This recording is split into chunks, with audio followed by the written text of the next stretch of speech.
স্বাগতম বন্ধুরা। একদিন আপনি ঘুম থেকে জাগার পর দেখতে পেলেন যে আপনি আর নিজের দুনিয়াতে নেই, আপনি অন্য এক জগতে চলে এসেছেন যেখানে কোনো স্পেসিফিক নিয়ম কানুন নেই। আপনার ইচ্ছা মতো সব হচ্ছে, আপনি যা কল্পনা করছেন তাই আপনার সামনে তৈরি হয়ে যাচ্ছে, যেখানে গ্র্যাভিটি এক এক জায়গায় এক এক রকমভাবে কাজ করছে। এভাবেই আপনি সেখানে অনেক সময় কাটানোর পর আপনি জানতে পারলেন যে আপনি এতদিন কোমায় ছিলেন, আর এতদিন যা দেখেছিলেন সেটা হলো আপনার কোমার জগৎ। আর এরকমই একটা গল্প নিয়ে 2019 সালে মুক্তি পাওয়া সিনেমাটি হলো কোমা। চলুন মূল গল্পে যাওয়া যাক।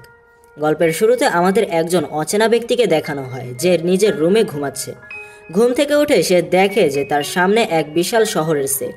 সে কিছু বুঝে উঠতে পারে না। তখনই সে উপরের দিকে তাকায় এবং তার ঘরের ভেতরে একটি অদ্ভুত পরিবর্তন লক্ষ্য করে।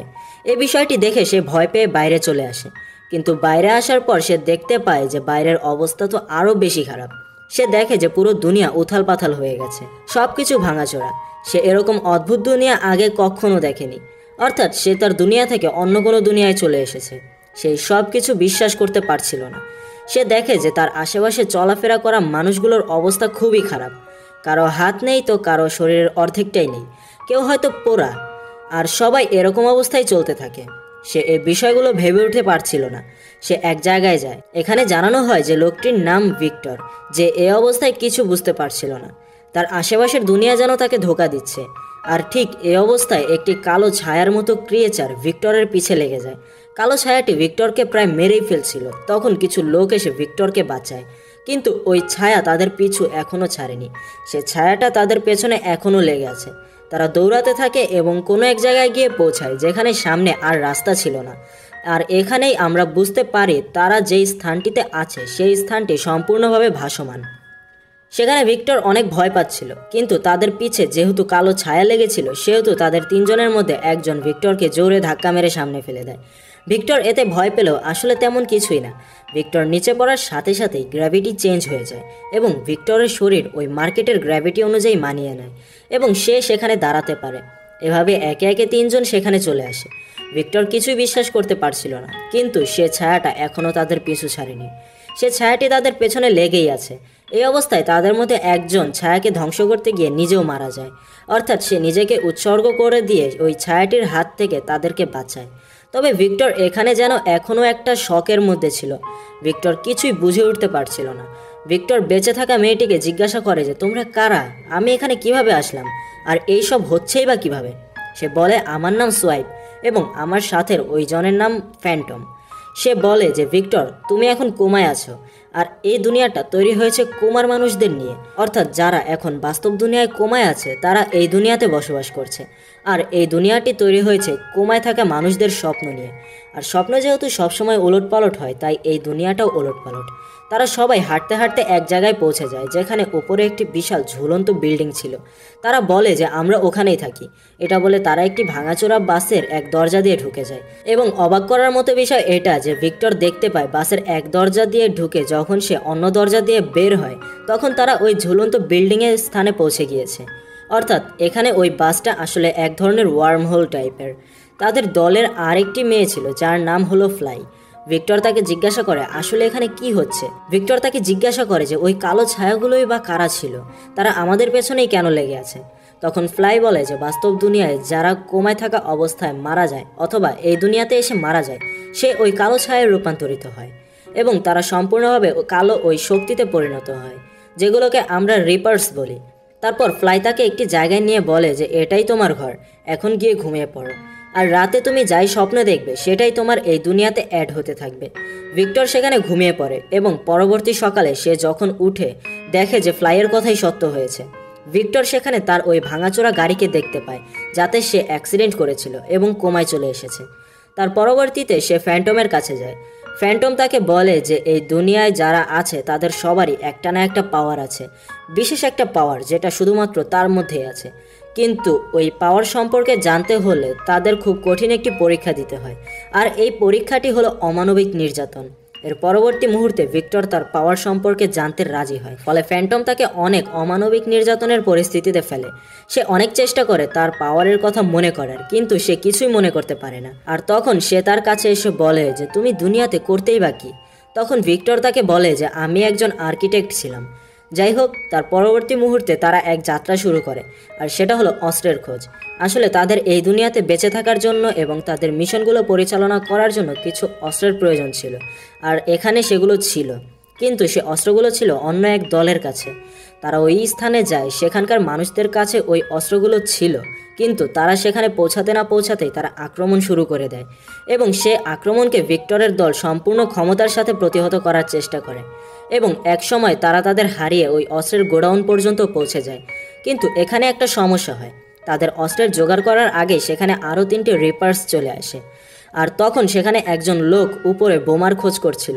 সে উপরে কাজ করতে করতে নিচে পড়ে যেতে থাকে, আর তখনই ভিক্টর তার মস্তিষ্কের ওপর চাপ দেয়। সে এখানে এরকম একটা স্ট্রাকচার তৈরি করে যার মাধ্যমে ওই লোকটি ওই বোম সাথে করে নিয়ে এরকমভাবে নেমে যায় যেন সে কোনো লিফট করে নেমেছে, অর্থাৎ তার কোনো ক্ষতি হয় না।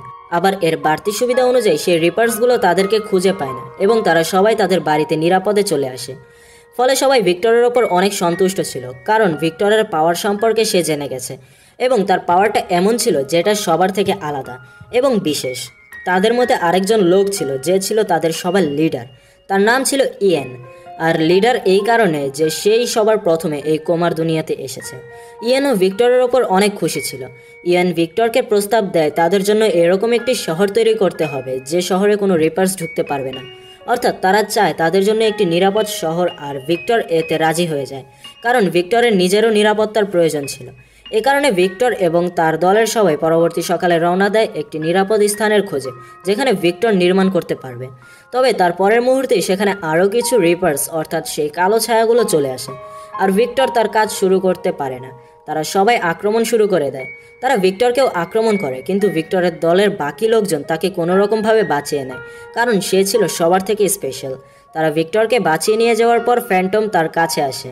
ফ্যান্টম লক্ষ্য করে যে তার জামার ভেতরে একটি ট্র্যাকার ছিল যার মাধ্যমে রিপার্সগুলো ভিক্টরের লোকেশন পাচ্ছিল। ফ্যান্টম সেটিকে বাইরে বের করে, কিন্তু এতে ফ্যান্টমের ওপর সবাই সন্দেহ করতে শুরু করে। ফ্লাই ফ্যান্টমের ওপর একটি বন্দুক তাক করে বলে যে তুমি এই কাজটি কেন করলে। ফ্যান্টম বলে যে আমি এই কাজটি করিনি, এবং এটা বলে সে ইয়েনের ওপর ইশারা করে যে ইয়েন এই কাজটি করেছে, কিন্তু ইয়েন এটা শুনে নেয় এবং তারপরে তার ওপর গুলি চালিয়ে দেয়। ফ্যান্টম সেখানে মারা যেতে থাকে এবং তাদের মতো একটি কালো ছায়া অর্থাৎ রিপার্সে পরিণত হতে থাকে, যার কারণে তাদের দলের সবাই তাকে সেখানে রেখে চলে যায় কারণ ততক্ষণে আরও অনেক রিপার্স সেখানে চলে এসেছে। তারা সবাই চলে যেতে থাকে, কিন্তু তাদের পেছনে ওই রিপার্সগুলো লেগেছিল। ভিক্টর তাদের সবাইকে বাঁচাতে তার মস্তিষ্কের ওপর চাপ দিতে থাকে। সে তার চিন্তা শক্তির দ্বারা এমন এক কনস্ট্রাকশন তৈরি করতে থাকে যেগুলো তাদেরকে বাঁচাতে পারবে, কিন্তু তার মস্তিষ্কের অতিরিক্ত চাপের কারণে সে ওই কোমার জগতে অজ্ঞান হয়ে পড়ে। আর এখানেই শুরু হয় আসল খেলা। ভিক্টর তার বাস্তব দুনিয়ায় জেগে ওঠে এবং সে দেখতে পায় যে সে একটি হসপিটালের বেডে শুয়ে আছে এবং তার ওই দুর্ঘটনার কথা মনে পড়তে থাকে যে দুর্ঘটনার ফলে সে কোমায় চলে গিয়েছিল। আর এখানে বাস্তব দুনিয়ায় ভিক্টর তার দলের লোকদের দেখতে পায়। আসলে ওই কোমার দুনিয়াতে ফ্লাই নামক যে মেয়েটি ছিল আসলে বাস্তব দুনিয়ায় ভিক্টরের গার্লফ্রেন্ড ছিল সে, তবে সেখানে সে তাকে চিনতে পারেনি। তারপর ভিক্টর সামনে যায় এবং ইয়েনকে দেখতে পায় যে ইয়েন কোমার দুনিয়ায় সবার লিডার ছিল। এখানে ভিক্টর জানতে পারে যে ইয়েন ওই হসপিটালে তাদের ওপর একটি এক্সপেরিমেন্ট করছিল। তাদের চিকিৎসা চলাকালীন ইয়েন তাদের মস্তিষ্কে একটি আলাদা জগৎ খুঁজে বের করে যেটা সম্পর্কে আজ পর্যন্ত কেউই জানে না, যেখানে মানুষ যা চাইবে তাই পাবে, মানুষের সকল চাওয়া পাওয়া সেখানে পূর্ণ হবে। যে এই দুনিয়াতে সন্তুষ্ট নয় সে ওই কোমার দুনিয়াতে সন্তুষ্ট হতে পারবে, কারণ এই দুনিয়াতে যার পা নেই কোমার দুনিয়াতে তার পা থাকবে। এই দুনিয়াতে যার অর্থ সম্পদ নেই কোমার দুনিয়াতে তার তা থাকবে, কিন্তু এর জন্য তাকে কোমার দুনিয়ায় যেতে হবে। তবে ভিক্টরকে যখন আবারও কোমার দুনিয়াতে যাওয়ার প্রস্তাব দেওয়া হয় তখন ভিক্টর এই বিষয়টিকে একদম মেনে নেয় না। সে সবাইকে একটি বন্দুক দেখিয়ে কোনোরকমভাবে তার গার্লফ্রেন্ডের ওই গাড়িতে চলে আসে। সেখান থেকে তারা চলেই যাচ্ছিল, কিন্তু তখনই ঘটে এক ভয়াবহ দুর্ঘটনার পরের মুহূর্তে তাদের আবারও ওই হসপিটালে নিয়ে যাওয়া হয়। এই ঘটনার পর তার গার্লফ্রেন্ড ফ্লাইও ওই কোমার দুনিয়ায় চলে যায়, আর তার পরের মুহূর্তেই ভিক্টরকে দেখানো হয় যে সবেমাত্র তার জ্ঞান ফিরে পেল। ভিক্টর তার কোমার ধকল সামলে ইয়েনকে জিজ্ঞাসা করে যে তোমরা এরকম কেন করছো। তখন ইয়েন বলে যে এই দুনিয়ায় মানুষ কত সময়ের জন্যই বা এসেছে, তুমি যে মাত্র 2 ঘন্টায় কোমায় ছিলে, কিন্তু তুমি এই 2 ঘন্টার মধ্যেই কোমার দুনিয়াতে কয়েক মাস কাটিয়ে দিয়েছো। এরপর তারা বলে যে আমরা অমরত্বের স্বাদ চাই, মানুষ তার সকল চাহিদা ইচ্ছা সেখানে পূরণ করবে, আর আমরা এতটুকুই চাই। কিন্তু ভিক্টর তখন তাকে বলে যে স্বপ্নের দুনিয়ায় চাওয়া পাওয়া পূরণ করে কি লাভ, এই কথায় ইয়েন সামনে এগোয় এবং ফ্যান্টমের ওপর থেকে কাপড় সরিয়ে ভিক্টরকে বলে যে দেখো, এই ফ্যান্টমের বাস্তব দুনিয়ায় 2 পা নেই, কিন্তু কোমার দুনিয়াতে তার সব ঠিক আছে। সে স্বাভাবিকভাবে চলাফেরা করতে পারে, সে হাঁটতে পারে, তার কোনো অসুবিধা হচ্ছে না। ওই দুনিয়াতে সবাই এক সুপার হিরো। এটা বলে সে ভিক্টরকে বলে যে তুমিও তো একজন আর্কিটেক্ট হতে চাও, কিন্তু বাস্তব দুনিয়ায় তুমি কী বা তৈরি করবে? তুমি কোমার দুনিয়াতে ইচ্ছামতো যা খুশি তাই তৈরি করতে পারবে। তুমি সেখানে তোমার ইচ্ছামতো একটি শহর তৈরি করো, যেখানে তুমি তোমার সারাটা সময় শান্তিতে কাটাতে পারবে। তারপর ইয়েন ভিক্টরকে এটা বলে যে আমি ফ্যান্টমকে এ কারণেই মেরে ফেলেছিলাম যে কোমার দুনিয়াতে সে আমার সম্পর্কে সব জেনে গিয়েছিল। আর যেহেতু ফ্যান্টমের কোমার দুনিয়াতে মৃত্যু হয়েছে, তার মানে বাস্তব দুনিয়ায় তার ব্রেন মারা গিয়েছে। হয়তো যতদিন পর্যন্ত তার হার্ট চলবে ততদিন তার দেহ পচে যাবে না, কিন্তু সে কখনো কোমা থেকে উঠে আসতে পারবে না, কারণ তার মস্তিষ্ক মারা গিয়েছে। তাহলে নিশ্চয়ই তুমি বুঝতে পারছো যে আমি কি করতে পারি তোমাদের সাথে। তুমি কি তোমার গার্লফ্রেন্ডকে সেই কোমার দুনিয়াতেই হারাতে চাও? তোমার গার্লফ্রেন্ডেরও কি ফ্যান্টমের মতোই অবস্থা চাও? যদি এরকম না চাও তাহলে এক্ষুনি কোমার দুনিয়ায় গিয়ে আমার ইচ্ছামতো একটি শহর তৈরি করে দাও। তারপর যদি কেউ ওই কোমার দুনিয়া থেকে বের হতে চায় তাহলে আমি তাদেরকে বের করে দেব। তখন ভিক্টর ইয়েনকে জিজ্ঞাসা করে যে তোমরা কিভাবে বুঝবে যে আমরা এখন কোমার দুনিয়া থেকে বের হতে চাই বা আমাদের কাজ শেষ হয়ে গেছে? তখন ইয়েন বলে যে আমি এই হসপিটালে একটি দরজা রেখেছি যার মাধ্যমে তোমরা কোমার দুনিয়া থেকে বের হতে পারবে, কিন্তু তার আগে তুমি আমার সাথে কোমায় চলো, তারপর আমি তোমাকে সেই স্থানটা দেখাবো। ভিক্টর এখন বাধ্য হয়ে কোমার দুনিয়ায় আবার চলে যায়। সে দেখে যে সে আবার ওই জায়গায় ঘুম থেকে উঠলো যেখান থেকে মুভিটি শুরু হয়েছিল। ভিক্টর বাইরে বেরিয়ে আসে এবং সবাইকে ওই রেপার্সদের হাত থেকে বাঁচিয়ে নেয়। তারপর ভিক্টর সেখানে এমন এক শহর তৈরি করতে থাকে যেটা হবে রেপার্সদের থেকে সুরক্ষিত এবং যেটা হবে মনোমুগ্ধকর। এভাবে ভিক্টর বিশাল এক শহর বানিয়ে ফেলে এবং তখন সেখানে ইয়েন চলে আসে। সে সবাইকে বলে যে তোমরা সবাই এখন যে কোমার দুনিয়ায় আছো এখন তো ঠিক আছো, কিন্তু তোমাদের বাস্তব দুনিয়ায় তোমাদের হয়তো একজনের পা নেই, হয়তো একজনের হাত নেই, কেউ হয়তো তার আত্মীয় স্বজন হারিয়েছো, হয়তো কেউ জীবনে ব্যর্থ, হয়তো কেউ গরিব। তোমরা কি কোমার দুনিয়ায় থাকতে চাও নাকি এখান থেকে বেরিয়ে যেতে চাও? তবে তখন সবাই বলে যে আমরা আর আমাদের বাস্তব দুনিয়ায় যেতে চাই না, আমরা এখানেই থাকবো। কিন্তু এই অবস্থায় তাদের মধ্যে পেছনে একজনকে ছাই হয়ে উড়ে যেতে দেখা যায়। তখনই ইয়েন বলে যে বাস্তব দুনিয়ায় এখন তোমাদের সবার লাইফ সাপোর্ট খুলে নেওয়া হচ্ছে, কারণ আমি চাই না যে এখানে তোমরা কেউ থাকো, আমি এখানে একাই থাকবো, আর কিছু সময়ের মধ্যেই হয়তো সবাই মারা যাবে। এটা বলে ইয়েন ওই সুন্দর শহরের ভেতরে চলে যেতে থাকে। কিন্তু তখন ভিক্টর সবাইকে বলে যে আমাদের বাস্তব দুনিয়ায় কয়েক সেকেন্ড এখনও বাকি আছে, আর সেখানকার কয়েক সেকেন্ড এখানে কয়েক ঘন্টার সমান। আমরা যদি চাই আমাদেরকে এখনও বাঁচাতে পারবো। আর তখনই ভিক্টরের মনে পড়ে যে ইয়েন তাকে বলেছিল ওই হসপিটালে কোমা থেকে বের হওয়ার একটি রাস্তা আছে। এটা বলে তারা তিনজনই সেই হসপিটালের খোঁজে বের হয়ে যায়। তারা ওই হসপিটালটাকে খুঁজেও পায়, কিন্তু সেখানে তারা ওই দরজাটিকে খুঁজে পাচ্ছিল না। তখন আবারও ভিক্টরের মনে পড়ে যে হসপিটালে একটি প্রাচীন মিশরীয় ছবি টাঙানো ছিল। এটা তারা খুঁজতে থাকে, কিন্তু তারা একসময় ছবির পরিবর্তে সম্পূর্ণ স্ট্রাকচারটিকে খুঁজে পায়। তারা ওটার সামনে যেতেই থাকে, আর তখনই তার সাথের আরও একজন সাথীর দেহ ছাই হয়ে যেতে থাকে। তখন সেখানে ইয়েন চলে আসে, কারণ ইয়েন সেটা চাচ্ছিল না যে এই দুনিয়া সম্পর্কে বাইরের জগতের কেউ জানুক, এবং সে তাদেরকে বাধা দিতে এসেছিল। আর তখনই দেখা যায় যে পেছন থেকে একটি রিপার্স অর্থাৎ সেই কালো ছায়া এসে ইয়েনকে মেরে ফেলে। আসলে সেই কালো ছায়াটি ছিল ফ্যান্টম, আর ফ্যান্টম এখানে তাদের সাহায্য করতে এসেছিল। ফ্যান্টম তাকে মেরে নিজের সাথে করে নিয়ে যায়, এবং তখনই ভিক্টর এবং ফ্লাই সেই প্রাচীন মিশরীয় স্ট্রাকচারের সামনে দাঁড়িয়ে যায়। আর পরবর্তী মুহূর্তে দেখানো হয় যে বাস্তব দুনিয়াতে তাদের জ্ঞান ফিরে এসেছে। তারপরে বাকি বিজ্ঞানীগণ তাদের কিছুই বলতে পারে না, কারণ ততক্ষণে ইয়েনের ব্রেন ডেড হতে থাকে। পরবর্তীতে দেখানো হয় যে ভিক্টর এবং ফ্লাই এখন অনেক সুখে শান্তিতে জীবন কাটাচ্ছে। ভিক্টর এখন অবাস্তব স্ট্রাকচার না বানিয়ে বাস্তবসম্মত স্ট্রাকচার বানায়, যার কারণে তার বাস্তব জীবনেও সে শান্তিতেই ছিল। এভাবে চলতে চলতে একসময় দেখা যায় যে ভিক্টরের বাস্তব দুনিয়াতে অশান্তি নেমে এসেছে। সে যেন তার বাস্তব দুনিয়াকে নিয়ে অতিষ্ঠ হয়ে উঠেছে, তার আর বাস্তবে দুনিয়া ভাল লাগে না। এর মাধ্যমে ভিক্টর ও ফ্লাইয়ের দূরত্বও বাড়তে থাকে।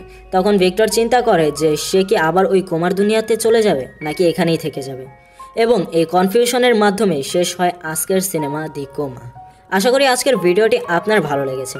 সিনেমাটি তৈরি করা হয়েছে মূলত কল্পবিজ্ঞানের উপর ভিত্তি করে, যার বাস্তব দুনিয়ার সাথে কোনো মিল নেই।